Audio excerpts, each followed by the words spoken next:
안녕하세요. 저는 송영자라고 합니다. 오늘은 보지 말아야 할 것을 본 그날의 제 얘기를 꺼내보려 합니다. 저는 올해 63입니다. 시장에서 반찬 가게를 20년째 하고 있어요. 딸 하나 있고요. 남편은 딸이 초등학교 때 세상을 떠났어요. 그 뒤로 혼자 딸 키우며 살아왔죠. 그저 평범한 엄마였습니다. 그날 전까지는요. 그날 제 딸이 맞는 걸 봤습니다. 그 소리가 아직도 귀에서 떨어지질 않아요. 쾅, 무언가 부딪히는 소리, 그리고 짧은 비명. 그날도 평소처럼 반찬통을 들고 딸 집에 갔어요. 요 며칠 통 연락이 뜸하더라고요. 전화하면 괜찮아. 바빠서 그래 하고 끊기 일쑤였죠. 괜히 마음이 쓰였어요. 해질 무렵 갑자기 바람이 불고 하늘이 잿빛으로 변하길래 문득 그랬어요. 지은이 혼자 저녁은 챙겨 먹고 있을까? 비 핑계 삼아 반찬통을 들고 집을 나섰습니다. 엘리베이터를 타고 올라가 현관 앞에 섰는데 문이 아주 조금 열려 있더라고요. 요즘 세상이 흉흉하니까 순간 가슴이 철렁했죠. 지은아, 엄마야. 아무 대답이 없길래 안을 살짝 들여다봤어요. 불이 켜져 있고 식탁 위엔 덜 치운 반찬 그릇. 그런데 안쪽 방 쪽에서 무언가 부딪히는 소리가 났습니다. 그 다음 남자의 목소리. 내가 하라면 하라고 했잖아. 수름이 막혔어요.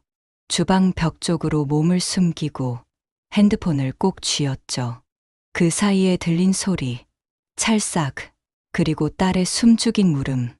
몸이 얼어붙었습니다.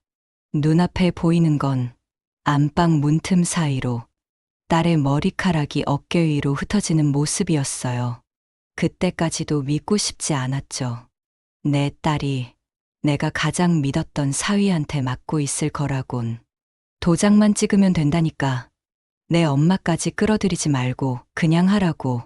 수술에 취한 목소리였습니다. 도장, 서류, 장모. 그 말들이 귀에 콕콕 박혔어요. 나는 그때 처음 알았어요. 내 딸이 단순히 맡고 있는 게 아니라 이 집 전체가 천천히 무너지고 있다는 걸. 손이 떨렸지만 나는 도망치지 않았습니다. 대신 주머니 속 휴대폰을 꺼내 녹음 버튼을 눌렀어요. 그리고 그날 내 인생이 완전히 바뀌었습니다. 누군가는 봐야 했던 진실이었으니까요. 사람은 참 이상해요. 다 괜찮다고 말하면서도 눈빛 하나로 모든 걸 들키죠. 딸 지은이가 결혼하고 나서도 자주 연락했어요. 하루라도 목소리 못 들으면 허전했는데 언젠가부터 전화가 점점 짧아지더라고요. 엄마, 나 지금 조금 바빠. 목소리는 평소 같았지만 그 속에 힘이 없었어요. 결혼 초엔 행복하다며 떠들던 애가 요즘은 꼭 무슨 눈치라도 보는 사람처럼 말끝을 흐렸죠. 사위 최민호는 처음엔 반듯했어요. 말도 조심하고 예의도 있었죠. 그런데 작년부터 회사를 관두더니 사업을 한다고 했어요. 장모님, 요즘은 직장보다 투자죠. 시대가 바뀌었잖아요. 그렇게 말하던 사람이 어느 날부터 술 냄새를 풍기고 늦게 들어오기 시작했어요. 그리고 지은이에게 서류 몇 장을 내밀며 말했답니다. 내 신용이 잠깐 막혀서 그래. 내 이름으로만 잠깐 돌리면 돼. 돈은 한 푼도 안 나가. 딸은 그 말을 믿었대요. 당신이 더 잘 아니까 하면서 도장을 찍었다고. 그 말을 들었을 때 가슴 한쪽이 스르르 내려앉는 기분이었어요. 지은이는 어릴 때부터 뭐든 참는 애였어요. 힘들어도 괜찮다는 말이 입에 붙어 있었죠. 그 착한 성격이 이제는 독이 되어버린 거예요. 저는 시장 반찬 가게를 오래 했습니다. 손님들이 털어놓는 사연들 들으면 다 비슷했어요. 때리든 무시하든 남편 때문에 힘들어하는 건 매한가지더라고요. 그래서 불안했습니다. 딸이 내 앞에서 한 번도 힘들다는 말을 안 하니까요. 몇 주 전엔 사위가 가게에 혼자 찾아왔어요. 장모님, 지은이가 요즘 스트레스 많죠? 제가 잘 챙길게요. 그 말이 이상하게 들렸어요. 내 얼굴을 똑바로 못 보고 말하더라고요. 그날부터 잠이 안 왔습니다. 사람은 말보다 분위기로 다 느껴지잖아요. 눈빛이 흔들리고 말끝이 떨릴 때 그게 무너지는 신호라는 걸 나는 여자니까, 엄마니까 알았어요. 그 뒤로 나는 매일 반찬을 조금 더 챙겨두었어요. 딸이 혹시 오지 않을까, 아니면 내가 가야 할 날이 곧 올까 싶어서요. 그리고 그날이 왔습니다. 그날 저녁 비가 내리기 시작했어요. 빗방울이 창문을 두드릴 때마다 가슴이 두근거렸죠. 김치찌개를 끓여 반찬통에 담고 딸이 좋아하는 것 절이며 멸치볶음까지 챙겼어요. 집을 나서며 우산을 챙겼는데 손이 자꾸 떨렸어요. 왜 이렇게 불안한지 설명할 수가 없었죠. 딸네 아파트 앞에 도착했을 때 하늘이 완전히 어두워져 있었어요. 엘리베이터를 타고 올라가는 내내 심장이 쿵쾅거렸죠. 12층에 내려 복도를 걷는데 딸네 집 문이 살짝 열려 있더라고요. 그 틈으로 불빛이 새어 나왔어요. 순간 온몸이 얼어붙었죠. 조심스럽게 다가가 문틈으로 안을 들여다봤어요. 거실은 조용했지만 안쪽 방에서 무언가 넘어지는 소리가 났어요. 쿵 하는 둔탁한 소리, 그리고 숨죽인 신음, 입술이 바짝 말랐어요. 그런데 그때 남자 목소리가 들렸어요. 내가 하라면 하라고 했잖아. 내 엄마 통장까지 왜 자꾸 말을 안 들어? 사위 민호였죠. 술에 취한 듯 어눌하면서도 날카로웠어요. 나는 주방 벽 뒤로 몸을 숨기고 가방에서 핸드폰을 꺼냈어요. 손이 너무 떨려서 비밀번호를 2번이나 틀렸죠. 그 사이 안방문이 반쯤 열렸고 나는 그 틈으로 보고 말았습니다. 딸 지은이가 바닥에 주저앉아 있는 모습을요. 머리카락이 얼굴을 덮고 어깨가 떨리고 있었죠. 사위가 그 앞에 서서 손을 들고 있었고요. 도장만 찍으면 된다니까. 내 엄마까지 끌어들이지 말고 그냥 하라고. 그 순간 찰싹하는 소리가 났습니다. 딸의 고개가 옆으로 꺾였어요. 비명을 참느라 입을 손으로 막았죠. 눈물이 터져 나왔지만 소리는 낼 수가 없었어요. 지금 뛰쳐들어가면 딸이 더 위험해질 수도 있으니까요. 떨리는 손으로 녹음 앱을 켰죠. 화면에 빨간 점이 깜박이기 시작했어요. 손은 땀으로 흥건했지만 핸드폰만큼은 놓지 않았습니다. 사위가 계속 소리쳤어요. 내 엄마가 뭐 대단한 사람이라고. 그냥 도장 찍어서 내 명의로 넘기면 되잖아. 왜 이렇게 일을 복잡하게 만들어? 딸의 작은 목소리가 들렸어요. 미안해요. 엄마한테는 참아. 참아는 무슨. 내가 딸이면 엄마 돈도 내 거 아냐? 빚쟁이들이 집 앞에 온다고. 당장 내일 아침에 은행 가서 통장 정리해. 그 말을 듣는 순간 모든 게 이해됐어요. 사위가 원하는 건 단순히 딸을 지배하는 게 아니었어요. 우리 집안 전체를 노리고 있었던 거죠. 내가 평생 모은 돈까지. 잠시 후 사위가 한숨을 푹 쉬고는 방을 나섰어요. 나는 재빨리 현관 밖으로 나와 계단 쪽으로 몸을 숨겼죠. 엘리베이터 소리가 들리고 사위가 내려가는 소리가 났어요. 한참을 그대로 서 있었어요. 다리에 힘이 풀려 주저앉을 것 같았지만 딸을 생각하니 움직여야 했죠. 다시 집 안으로 들어갔을 때 딸은 소파에 앉아 멍하니 천장을 보고 있었어요.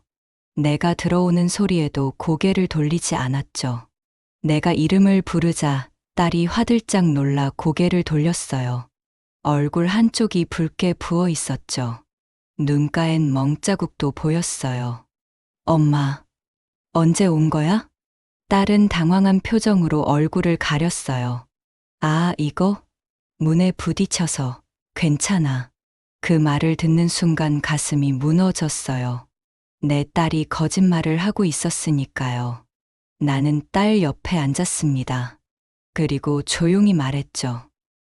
지은아, 엄마가 다 봤어. 딸의 눈이 흔들렸어요. 입술을 깨물며 고개를 저었죠. 아무것도 아니야. 그냥 오늘 좀 그랬을 뿐이야. 나는 딸의 손을 잡았습니다. 손등에도 시퍼런 멍이 있었죠. 얼마나 오래된 건지 멍 위에 또 멍이 겹쳐 있었어요. 처음이 아니구나. 딸은 대답하지 않았어요. 그저 눈물만 주르르 흘렀죠. 그 눈물을 보는 순간 나는 알았습니다. 이게 한두 번이 아니라는 걸.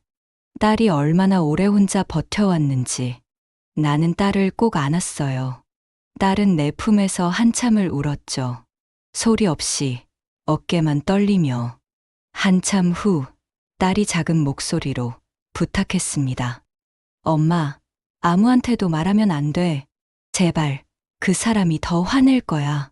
화를 내든 말든 이제 엄마가 나설 거야. 안 돼. 엄마까지 위험해져. 딸이 내 팔을 붙잡으며 말했어요. 하지만 나는 이미 결심한 상태였습니다. 이건 내가 나서야 한다고. 딸 혼자 감당할 수 있는 일이 아니라고. 그날 밤 나는 딸을 재우고 집으로 돌아왔어요. 핸드폰 녹음 파일을 몇 번이고 다시 들었죠.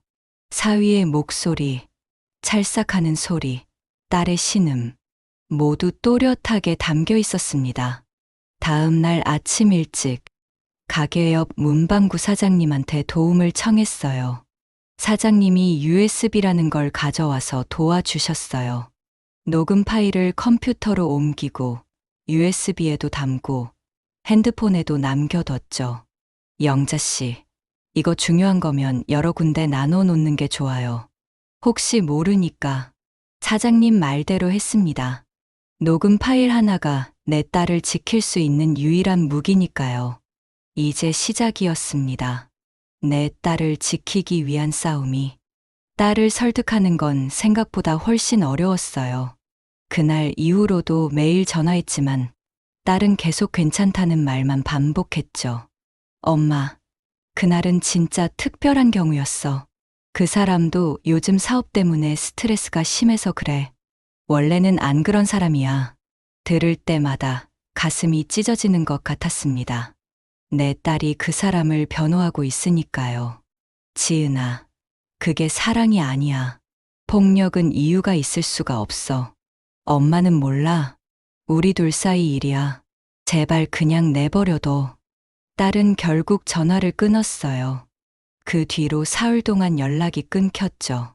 문자를 보내도 읽지 않고 전화도 받지 않았어요. 미칠 것 같았죠. 반찬 가게 일을 하면서도 정신이 하나도 없었어요.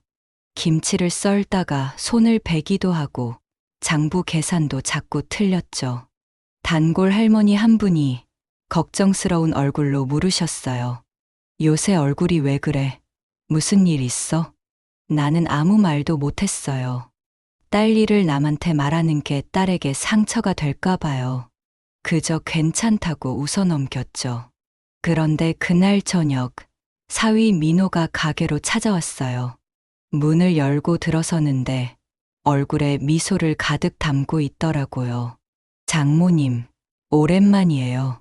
지은이가 반찬 떨어졌다고 해서 제가 좀 사러 왔어요. 너무나 자연스러운 말투였습니다. 마치 그날 일 같은 건 없었던 것처럼. 나는 속이 뒤틀렸지만 꾹 참았어요. 그래, 뭐 필요한데? 김치랑 멸치볶음이요. 아, 그리고 장모님. 사위가 카운터 쪽으로 다가왔습니다. 목소리를 낮추며 말했죠. 지은이 요즘 좀 예민한 거 아시죠? 감정 기복이 심해요. 혹시 이상한 말 하더라도 너무 심각하게 받아들이지 마세요. 그 순간 온몸에 소름이 돋았습니다. 이 사람이 지금 뭘 하고 있는지 단번에 알았죠. 딸이 나한테 말할까봐 미리 손을 쓰는 거였어요. 무슨 소리야? 아, 아니에요. 그냥 요즘 부부 사이가 좀 그렇다 보니까요. 장모님도 아시잖아요.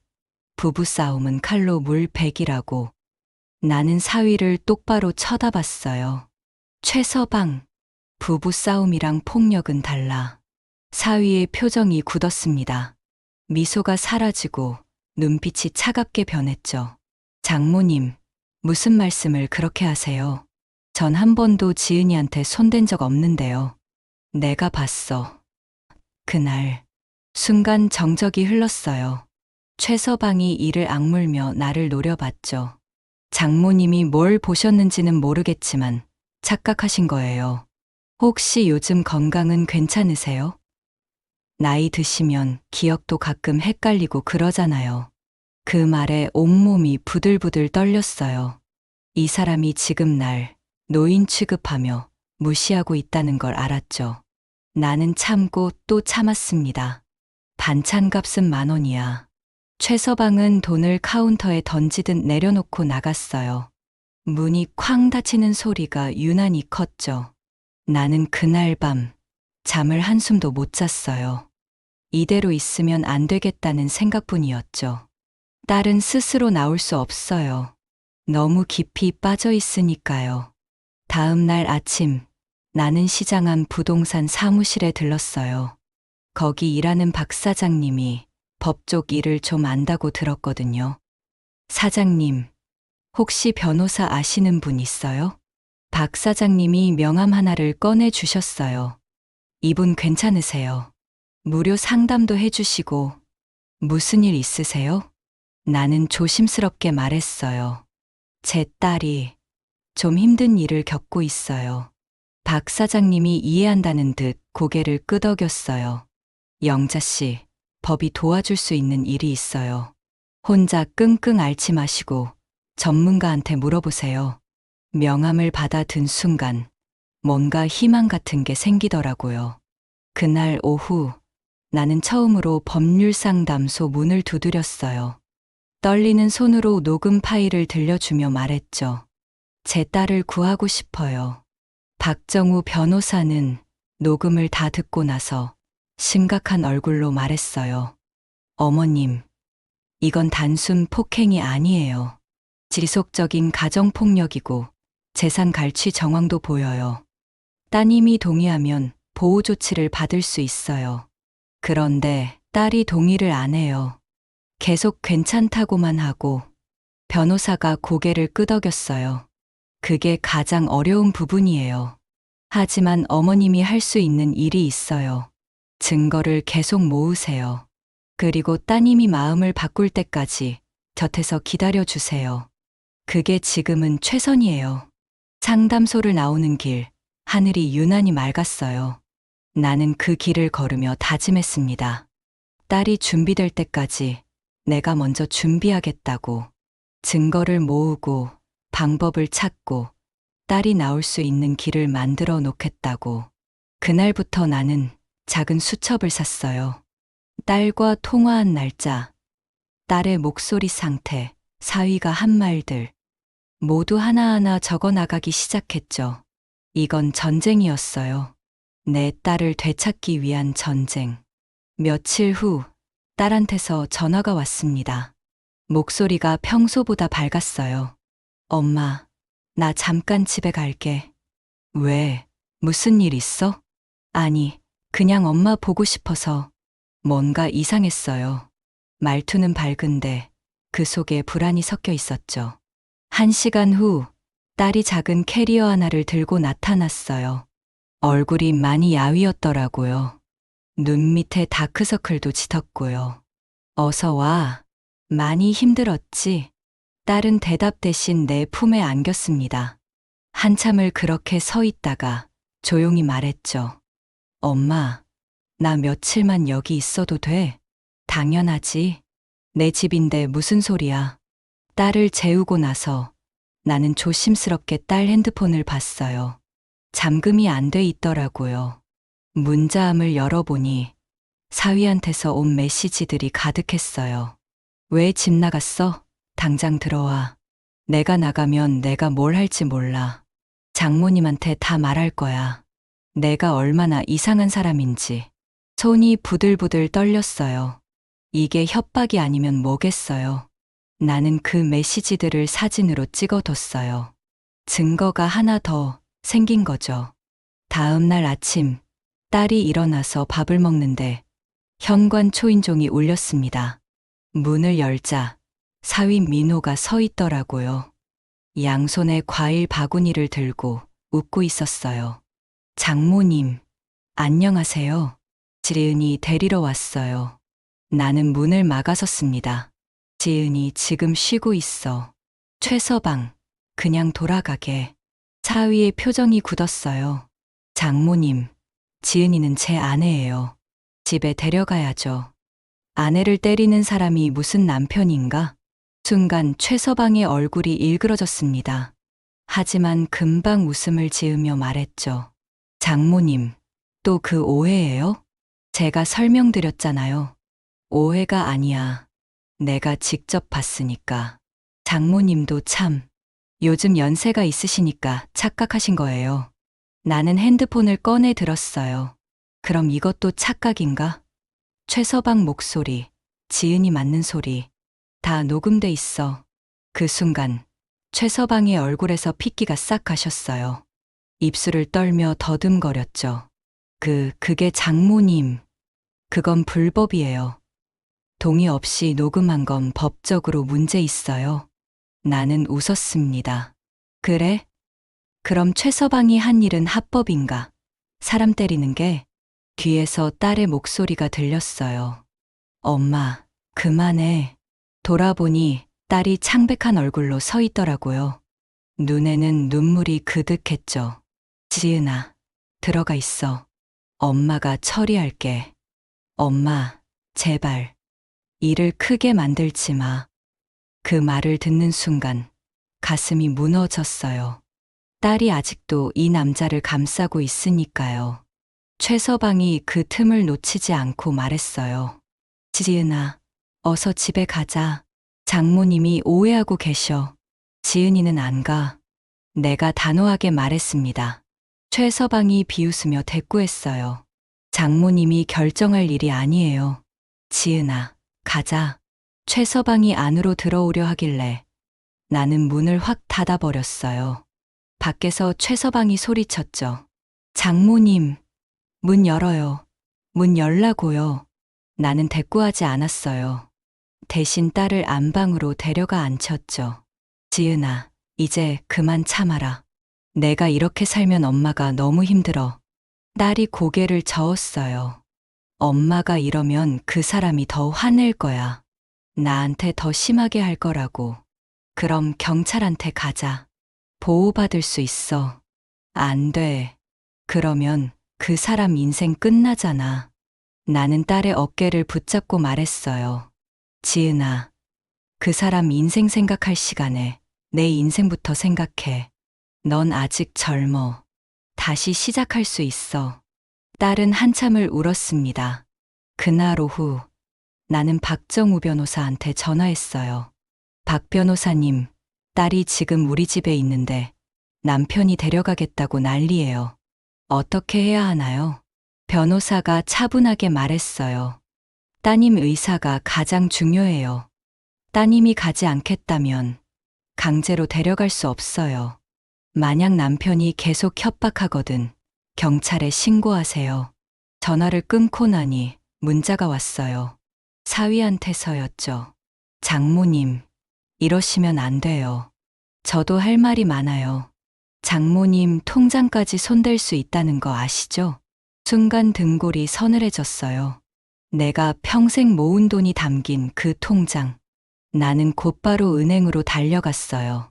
통장을 확인해 보니 다행히 돈은 그대로 있었죠. 하지만 불안했어요. 이 사람이 뭘 노리고 있는지 알 수 없었으니까요. 집으로 돌아오는 길, 나는 결심했습니다. 더 이상 수동적으로 당하지 않겠다고. 이제부터는 내가 먼저 움직이겠다고. 딸을 지키는 것도 중요하지만 나 자신도 지켜야 했으니까요. 딸이 우리 집에 머문 지 일주일이 지났어요. 사위는 매일 문자를 보냈지만 딸은 답장하지 않았죠. 그런데 이상한 일들이 생기기 시작했어요. 어느 날 오후 가게에 낯선 여자가 찾아왔어요. 30 중반쯤 돼 보이는 분이었는데 명함을 내밀며 자기소개를 했어요. 안녕하세요. 주민센터 복지 담당자입니다. 소롱영자 어르신 맞으시죠? 무슨 일이세요? 어르신, 사위분이 걱정되셔서 저희 복지과에 연락 주셨어요. 어르신이 혼자 가게 일 하시는 게 힘든 상황인 것 같다고. 치매 요양원, 입소 절차가 어떻게 되냐고 문의 주셨어요. 지원이 필요한 건 아닌지 확인차 나왔습니다. 순간 머리가 멍했어요. 치매 관련해서도 많이 물어보시고 요양시설 입소 절차도 궁금해하시고 이리저리 많이 알아보시는 것 같던데요. 사위분이 참 효자시네요. 장모님 건강 걱정하시는 분 요즘 드물어요. 나는 멀쩡해요. 치매는 무슨, 가게 일도 잘하고 있어요. 그 사람이 주위를 둘러보더니 고개를 끄덕였어요. 그래 보이시네요. 그래도 일단 방문은 했으니 서류에 기록은 해야 해요. 혹시 나중에 도움 필요하시면 언제든 연락하세요. 전화번호를 남기고 갔어요. 그 사람이 나간 후 나는 한참을 멍하니 서 있었어요. 이게 최서방의 수작이구나. 날 노인네 취급하고 무능력자로 만들려는 거구나. 그 뒤로 이상한 일들이 더 생겼어요. 시리장 단골 할머니 한 분이 조심스럽게 물었습니다. 요즘 몸은 괜찮아? 왜요? 멀쩡한데. 할머니가 머뭇거리다 말했죠. 내 사위가 그러더라고. 요즘 내 건강이 안 좋다며 기억도 가끔 왔다 갔다 한다고. 그 말을 듣는 순간 온몸에 소름이 돋았습니다. 최서방이 동네 방방곡곡에 그런 소문을 퍼뜨리고 있었던 거예요. 그 다음 날도 비슷한 일이 계속됐어요. 은행 가니까 직원이 이상하게 쳐다보고 동네 슈퍼에서는 주인이 계산 잘 하시냐고 물었어요. 그날 저녁 나는 낮에 있었던 일들을 딸에게 모두 말했습니다. 딸의 얼굴이 점점 하얗게 변했어요. 그러더니 이를 악물고 말했습니다. 엄마, 나 그 사람 직접 만나서 따져야겠어. 다음 날 오후 늦게 딸한테서 전화가 왔어요. 목소리가 떨리고 있었어요. 엄마, 지금 카페에서 그 사람 만나고 있는데 엄청난 걸 발견했어. 지금 당장 가게로 갈게. 1시간 후 딸이 가게로 왔어요. 얼굴이 창백했지만 눈빛은 이상하게 번쩍였습니다. 딸이 나를 가게 안쪽으로 데려가더니 자기 핸드폰을 꺼냈어요. 엄마, 들어봐. 남편을 집 근처 카페에서 만났어. 엄마를 치매로 모는 게 무슨 짓이냐고 따지려고. 얘기하다가 그 사람이 화장실을 갔는데 테이블에 핸드폰을 두고 간 거야. 순간 뭔가 의심이 들어서 내가 재빨리 핸드폰을 확인했어. 잠금도 안 돼 있더라. 카톡을 열었더니 모르는 여자 이름이 있었어. 엄마, 이것 좀 봐봐. 딸이 사진을 보여줬어요. 핸드폰으로 찍어둔 거였죠. 나도 같이 봤어요. 사위와 어떤 여자가 주고받은 대화였어요. 조금만 기다려. 장모 통장만 정리하면 돼. 어떻게 하게? 장모님이 안내 주시잖아. 괜찮아. 치매로 몰면 법적으로 내가 관리인 될 수 있어. 변호사가 그러더라. 그럼 이혼은 언제 해? 재산 정리되면 바로. 그 여자가 이혼해 준대. 걔는 신경 쓰지 마. 어차피 다 끝나면 버릴 거야. 손이 떨렸어요. 숨이 막혔죠. 사진 다 찍고 핸드폰 제자리에 놨어.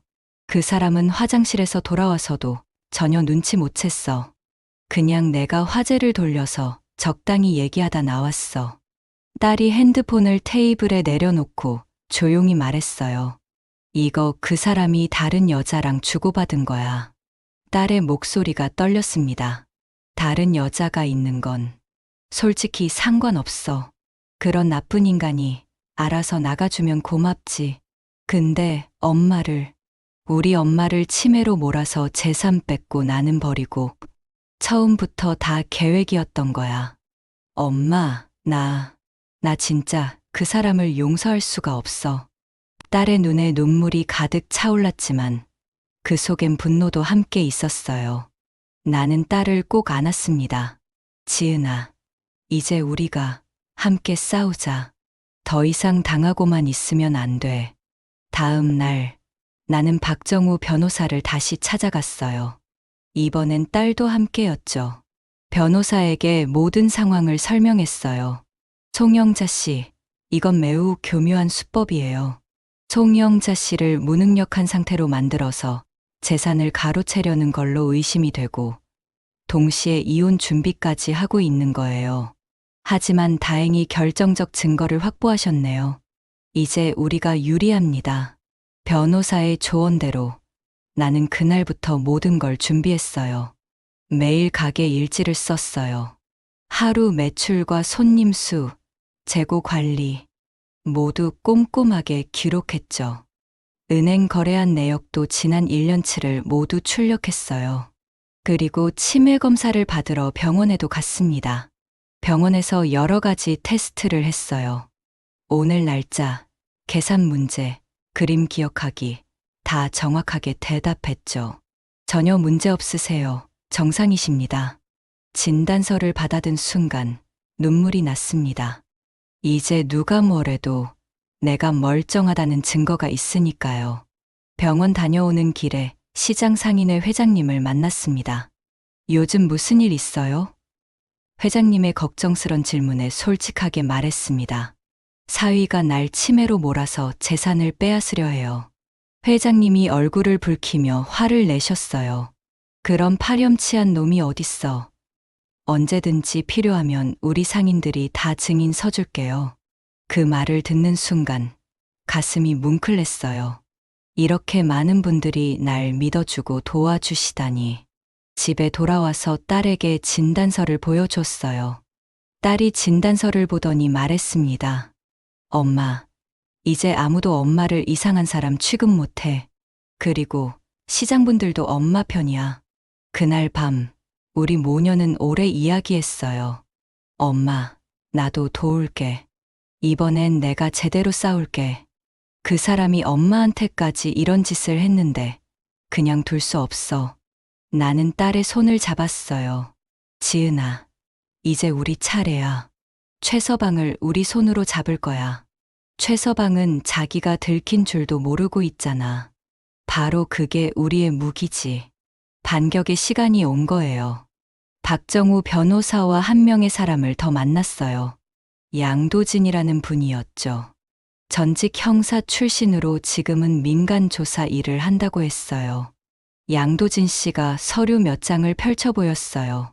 제가 최민호 씨 뒷조사를 좀 해봤어요. 이 사람, 과거에도 여자친구한테 폭력 행사한 전력이 있어요. 합의로 덮었지만요. 그리고 현재 빚이 3억 가까이 돼요. 은행, 제2금융권, 다 막혀서 사채까지 손댔고요. 숨이 막혔습니다. 딸이 그런 사람과 살고 있었다니. 이미 따님 명의로 한도 대출 다 받았을 겁니다. 다음 타겟이 어머님 통장이고요. 그래서 치매 소문까지 퍼뜨린 거예요. 이 사람 확실하게 잡으려면 결정적 증거가 필요해요. 내연녀와의 카톡도 좋지만 현장에서 폭력을 행사하는 걸 잡아야 합니다. 최민호를 송영자 씨 가게로 유인하세요. 제가 CCTV를 미리 설치해 놓을게요. 그리고 경찰도 대기시켜 놓고요. 딸이 불안한 얼굴로 말했습니다. 그 사람 화나면 정말 무서워요. 엄마가 다칠 수도 있어요. 양도진 씨가 단호하게 말했죠. 그래서 제가 안에 있을 겁니다. 절대 다치시게 두지 않아요. 사흘 후 모든 준비가 끝났어요. 가게 구석에 작은 CCTV 2대가 설치됐고 양도진 씨는 창고 안에 숨어 있었죠. 경찰차도 골목 입구에 대기하고 있었습니다. 저는 최서방한테 문자를 보냈어요. 지은이 일 때문에 얘기 좀 하자고 오늘 저녁 7시 가게로 오라고요. 답장은 금방 왔어요. 알겠다고요. 저녁 7시 최서방이 가게 문을 열고 들어왔습니다. 얼굴에는 억지 미소가 걸려 있었죠. 장모님, 부르셨어요? 안케나. 나는 카운터 뒤에 앉아 그를 바라봤어요. 그가 의자를 빼고 앉으며 물었죠. 지은이는 언제 집에 보내주실 건가요? 그건 지은이가 정할 일이지. 내가 정할 일이 아니야. 최서방의 얼굴이 굳었습니다. 장모님, 지은이는 제 아내예요. 집으로 돌아와야죠. 사람을 때리는 놈이 무슨 남편이냐? 또 그 소리예요? 장모님, 그건 오해라니까요. 나는 테이블 위에 서류들을 하나씩 펼쳐 놓았습니다. 양도진 씨가 조사한 자료들이었죠. 과거 폭력 전력, 현재 빚 내역, 딸명의 대출 내역, 하나씩 보여줬어요. 이것도 오해인가? 과거에도 여자 때린 적 있더구만. 빚도 3억이나 되고, 우리 지은이 통장은 이미 텅텅 비었고, 최서방의 얼굴이 점점 일그러졌습니다. 주먹을 쥐더니 목소리를 높였죠. 장모님이 뭘 안다고 그래요? 남의 인생 파헤쳐서 뭐 하시게요? 남의 인생, 내 딸 인생 망치는 놈이 무슨 소리냐? 지은이는 제 아내라고요. 어머님이 상관할 일 아니에요. 상관할 일이야. 내가 낳고 키운 딸이니까. 그러고는 마지막 서류를 꺼냈습니다. 딸이 찍어온 사진. 내연녀와 주고받은 문자들이었죠. 이건 뭐냐? 다른 여자랑 우리 재산 빼돌리고 이혼하기로 약속한 거 아니냐? 그 순간 최서방의 얼굴이 새하얗게 변했어요. 어떻게 그걸 알았냐는 표정이었죠. 그게 어디서? 궁금하냐? 내가 화장실 간 사이에 지은이가 내 핸드폰 다 봤어. 최서방이 벌떡 일어섰어요. 의자가 뒤로 넘어갔죠. 아이씨, 이게 내 핸드폰을? 나는 조용히 말했습니다. 말 조심해. 여기 다 녹음되고 있어. 녹음. 어머님이 지금 날 함정에 빠뜨리려는 거예요? 함정이 아니야. 진실을 밝히는 거지. 최서방이 테이블을 확 밀쳤어요. 서류들이 바닥에 쏟아졌죠. 장모님도 정말 나이 드셔서 정신이 이상해지신 거 아니에요? 어디 요양원이라도 빨리 들어가셔야겠어요. 나는 자리에서 일어났습니다. 해봐라. 난 이미 다 준비해뒀어. 치매 검사 결과지랑 진단서, 은행 거래 내역, 가게 장부. 다 있어. 그 순간 사위의 얼굴에서 이성이 완전히 사라졌어요. 입에서 욕설이 튀어나왔고 그가 내 쪽으로 다가왔어요. 눈이 완전히 돌아간 상태였죠. 지은이 당장 어디 있어요? 내놔요. 나는 한 발 뒤로 물러섰어요. 진정해라. 하지만 그는 이미 멈출 수 없는 상태였어요. 바로 그때 가게 문이 열리며 딸이 들어왔어요. 지은아, 들어오지 마. 하지만 딸은 그대로 들어왔어요. 최서방이 딸을 보더니 달려들었죠. 딸의 팔을 거칠게 잡아 끌었어요. 너, 어디서 감히 남편 핸드폰을 몰래 봐. 집에 가. 당장. 딸이 비명을 질렀어요. 나, 아파. 내가 최서방의 팔을 잡았어요. 우리 딸 나. 그 순간 최서방이 나를 밀쳤어요. 나는 뒤로 비틀거리며 선반에 부딪혔죠. 반찬통들이 와르르 쏟아졌어요. 엄마. 딸이 비명을 지르며 나를 잡았습니다. 그리고 최서방에게 소리쳤죠. 당신 지금 뭐 하는 거야? 우리 엄마한테까지 손을 대. 다 내가 만든 일이야. 내가 내 핸드폰을 몰래 보지만 않았어도. 바로 그때 창고 문이 열리며 양도진 씨가 뛰어나왔어요.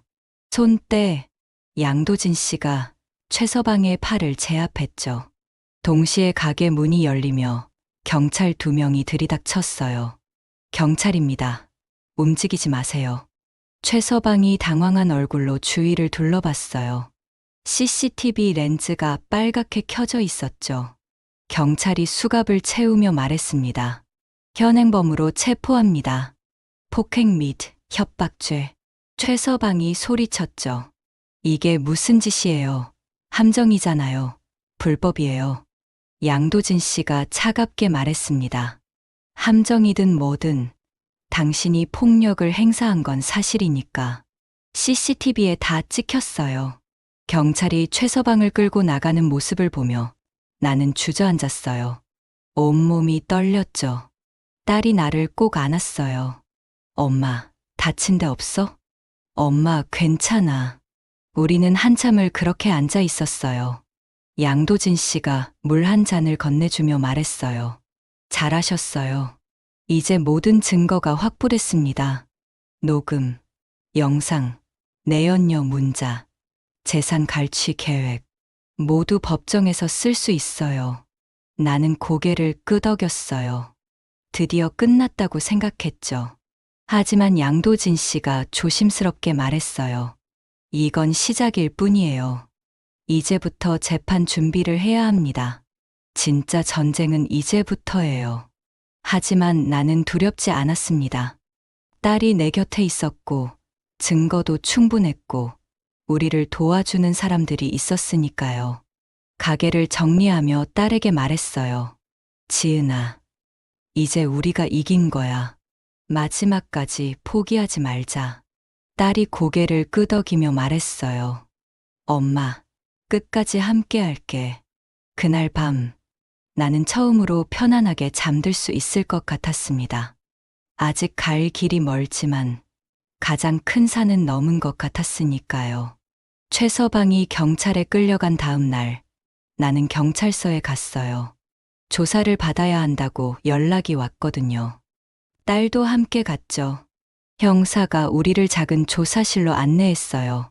책상 위에는 두툼한 파일이 놓여 있었어요. 형사가 파일을 펼치며 설명했어요. 이건 최민호 씨한테서 압수한 서류들입니다. 그 안에는 내 이름이 적힌 서류들이 여러 장 있었어요. 대출 신청서, 보증인 동의서, 심지어 부동산 매매 계약서까지 모두 위조된 거였죠. 내 도장이 찍혀 있었지만 난 한 번도 찍은 적이 없었어요. 형사가 심각한 얼굴로 말했습니다. 송영자 씨, 최민호 씨가 만약 성공했다면 송영자 씨 집과 가게가 모두 넘어갈 뻔했습니다. 이 서류들은 이미 법무사 사무실에 접수 직전이었어요. 등골이 오싹했죠. 내가 조금만 늦게 움직였다면 평생 모은 재산이 한순간에 날아갈 뻔했어요. 딸이 옆에서 그 서류들을 보더니 얼굴이 새하얗게 변했어요. 손이 부들부들 떨리더라고요. 내가 손을 잡아줬죠.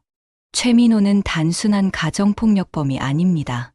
조직적으로 재산을 노리는 사기꾼이에요. 결혼도 처음부터 계획된 거였을 겁니다. 내연녀와 주고받은 문자도 결정적 증거고요. 경찰서를 나오는 길, 딸이 한참을 말없이 걸었어요. 그러다 갑자기 길 한가운데 서더니 울기 시작했죠. 지나가는 사람들이 쳐다봤지만 딸은 아랑곳하지 않고 소리내어 울었어요. 결혼 생활이 전부 거짓이었다는 게 견딜 수 없었나 봐요. 나는 딸을 일으켜 세우고 집으로 데려왔어요. 그날 밤, 딸은 아무것도 먹지 않았어요.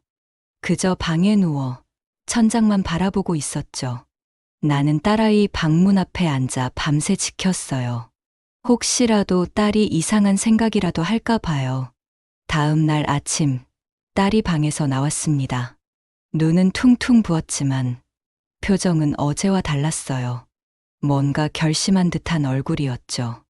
딸이 식탁에 앉으며 조용히 말했어요. 엄마, 나 이혼할 거야. 그리고 고소도 취하 안 할 거야.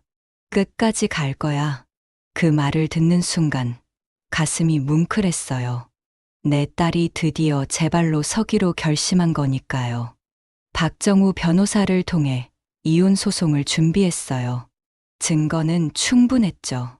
녹음 파일, CCTV 영상, 위조 서류, 경찰 조서, 내연녀 문자. 최서방 측 변호사가 합의를 제안했지만 우리는 거절했어요.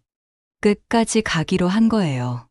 재판 준비를 하면서 양도진 씨가 또 한 가지 사실을 알아냈어요. 최민호가 결혼 전에 다른 여자에게도 같은 수법을 썼어요. 그 여자도 폭력에 시달리다 재산을 빼앗길 뻔했대요. 다행히 가족들이 빨리 눈치채서 막았다고 하더라고요. 하지만 그 여자분은 지금도 트라우마에 시달린다고 해요. 그 이야기를 듣고 나니 화가 나는 동시에 안도감도 들었어요. 우리가 싸우기로 한 게 옳았다는 확신이 들었죠. 이건 우리만의 문제가 아니었어요. 그 여자분도 증인으로 나서고 싶다고 했어요. 자기가 당한 일을 더 이상 숨기고 싶지 않대요. 최민호 같은 인간이 또 다른 피해자를 만들지 못하게 하고 싶다고요. 재판 날이 다가올수록 딸이 조금씩 변해갔어요. 처음엔 무기력하고 우울했는데 점점 단단해지더라고요. 가게 일도 도와주고 혼자 법원에 서류도 제출하러 다녔어요. 반찬 만드는 법도 배우기 시작했죠. 밤마다 주방에서 김치 썰고 나물 무치는 딸을 보면서 생각했습니다. 이 아이가 다시 살아나고 있구나. 그런데 첫 재판날 전날 밤 최서방 어머니한테서 전화가 왔어요. 아들이 잘못했어요. 정말 미안합니다. 제발 합의 좀 해주세요. 전화를 받는 내내 마음이 불편했어요. 그분도 어머니니까요. 제가 어떻게든 돈 마련하겠습니다. 지은이 통장에서 가져간 돈, 명의 빌려 대출받은 돈 전부, 그리고 위자료까지. 제발 우리 아들 좀 살려주세요. 다 제가 잘못 가르친 탓입니다. 진심으로 죄송합니다. 전화를 끊고 나니 가슴이 먹먹했어요. 나는 딸한테 물어봤습니다. 딸은 한참을 생각하다 조용히 말했어요. 엄마, 내 돈 다 돌려받고 대출금도 갚을 수 있다면 그 사람 얼굴 다시는 안 봐도 되는 거잖아. 합의할게. 다음 날 박 변호사를 통해 합의 조건을 정했어요. 딸 통장에서 가져간 돈, 딸 명의 대출금 전액, 위자료, 그리고 이혼. 최서방 어머니가 모두 받아들였어요. 하지만 후회는 없었어요. 재판 전날 밤, 딸과 나는 오랜만에 함께 저녁을 먹었습니다. 내가 해준 김치찌개에 딸이 말했죠. 엄마가 해준 밥을 이렇게 마음 편하게 먹는 게 얼마만인지 몰라. 결혼하고 나서는 그 사람 눈치 보느라 밥맛이 없었어. 그 말을 듣는 순간 또다시 가슴이 아팠습니다. 딸이 그릇을 내려놓고 조용히 말했어요. 엄마, 고마워. 엄마 아니었으면 난 아직도 그 지옥에서 살고 있었을 거야. 나는 딸의 손을 잡았습니다. 고마워할 게 뭐 있어. 엄마니까 당연한 거지. 그날 밤, 우리는 오래 이야기했어요.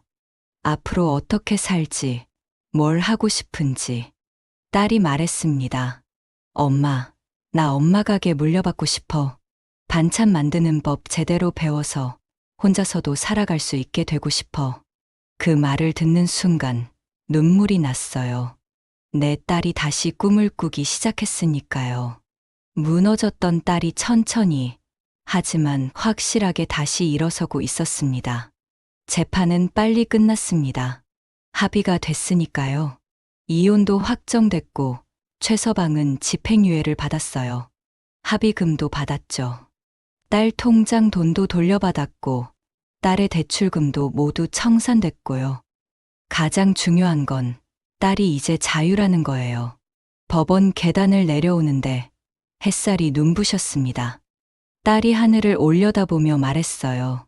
엄마, 날씨 참 좋다. 그 말이 왠지 울컥하게 만들었어요. 그동안 딸은 하늘 한번 제대로 쳐다볼 여유도 없었겠죠. 그날 저녁, 시장 상인들이 작은 파티를 열어줬습니다.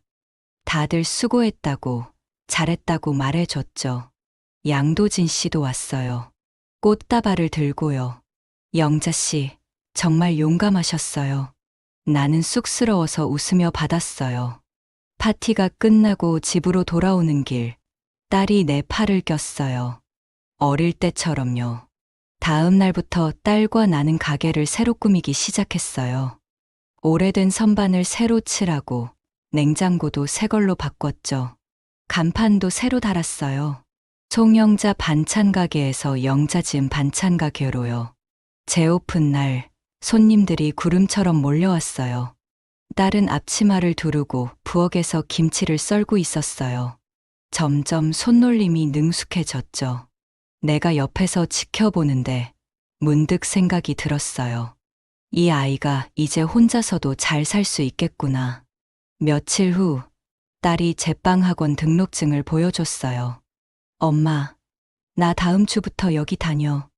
빵도 만들고 주먹밥도 만들고 혼자 사는 사람들이 와서 따뜻한 밥 한 끼 먹을 수 있는 곳으로 만들고 싶어. 딸의 눈에 빛이 났어요. 그 빛을 보면서 나는 확신했습니다. 이 아이는 이제 괜찮구나. 그날 밤 잠자리에 들면서 창밖을 봤어요. 달이 환하게 떠 있었죠. 모든 게 끝났구나. 이제 우리는 자유롭구나. 그리고 새로운 삶이 시작됐구나. 그날 이후로 6개월이 지났어요. 아침마다 가게 문을 열 때면 아직도 가끔 믿기지 않아요.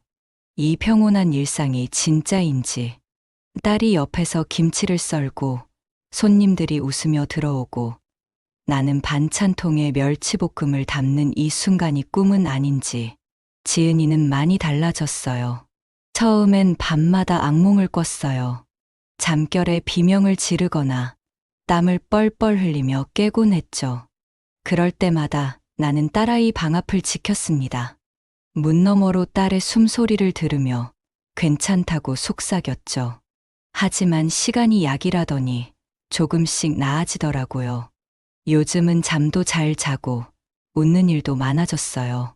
무엇보다 반찬 만드는 솜씨가 일취월장했죠. 이젠 손님들이 딸이 만든 김치를 더 좋아하는 것 같아요. 사장님, 오늘 김치는 따님이 담근 거죠? 이게 더 아삭아삭해요. 그런 말 들을 때마다 딸이 쑥스러워하며 웃는 모습을 보면 가슴이 뭉클해집니다. 제빵학원도 수료했어요. 우리는 가게를 조금 더 넓은 곳으로 옮겼어요. 이제 가게 한쪽에선 딸이 만든 빵도 팔아요. 주먹밥이랑 김밥도요. 점심때가 되면 혼자 사는 어르신들이 오셔서 따뜻한 밥 한 끼 드시고 가세요. 딸이 원하던 그런 가게가 되어가고 있어요. 양도진 씨는 그 뒤로도 가끔 가게에 들러요. 반찬을 사러 온다는 핑계로요. 나도 이제는 자연스럽게 대화를 나눠요. 지난달에는 같이 영화도 봤죠. 극장에 간 게 얼마만인지 모르겠더라고요. 영화관 앞에서 팝콘 먹으며 수다 떨 때 문득 생각했어요. 인생이 이렇게 다시 시작될 수도 있구나. 시장 상인들도 여전히 우리를 응원해요. 가끔 과일이며 떡이며 가져다 주시고 지은이한테 좋은 신랑감 있으면 소개해 주겠다며 농담하시죠. 그럴 때마다 딸이 손사래를 치며 말해요. 지금은 엄마랑 가게 하는 게 좋아요. 그 말을 들으면 왠지 뿌듯해요. 가끔 딸이 말해요. 그때 엄마가 포기했으면 자기는 어떻게 됐을까 하고요. 나는 그럴 때마다 말합니다. 엄마도 내가 있어서 힘냈어. 우리 둘이 함께였으니까 가능했던 거야. 그날 밤 내가 봤던 것, 딸이 맞는 장면, 그 소리가 아직도 가끔 귀에 들려요. 하지만 이제는 그 기억이 날 무너뜨리지 않아요. 오히려 힘을 줍니다. 우리가 얼마나 멀리 왔는지 상기시켜 주니까요. 누군가 물어보더라고요. 그때 왜 포기하지 않았냐고. 무섭지 않았냐고요. 솔직히 무서웠어요. 매일 밤 떨렸고 혹시 더 나쁜 일이 생기지 않을까 두려웠죠. 하지만 더 무서운 건 내 딸이 그 지옥에서 평생을 사는 거였어요. 내가 아무것도 하지 않고 지켜만 보는 거였어요. 그래서 나는 움직였습니다. 서툴고 떨렸지만 한 걸음씩 나아갔어요. 그리고 지금 여기까지 왔어요. 어제 저녁 딸이 내게 묻더군요. 엄마, 후회 안 해. 그냥 모른 척할 수도 있었잖아. 나는 웃으며 대답했어요. 후회, 단 한 번도 안 했어. 오히려 그날 내 집에 간 게 천만다행이야. 조금만 늦었으면. 생각만 해도 끔찍해. 딸이 내 손을 꼭 잡았어요. 그리고 말했죠. 엄마, 사랑해. 엄마가 아니었으면 난 지금 여기 없었을 거야. 그 말을 듣는 순간 눈물이 났습니다. 하지만 슬픈 눈물이 아니었어요. 기쁜 눈물이었죠. 오늘도 해가 떴습니다. 가게 간판에 아침 햇살이 비쳐요. 영자 지은 반찬 가게. 그 글씨가 유난히 반짝이네요. 나는 앞치마를 두르고 딸과 함께 가게 문을 열어요. 새로운 하루가 시작되는 거예요. 우리의 봄이 계속되는 거예요. 그날 내 딸이 맞는 걸 봤습니다. 그 다음엔 나까지 치매 환자 취급을 받았죠. 그래도 우린 포기하지 않았습니다. 그리고 지금 우린 자유롭습니다.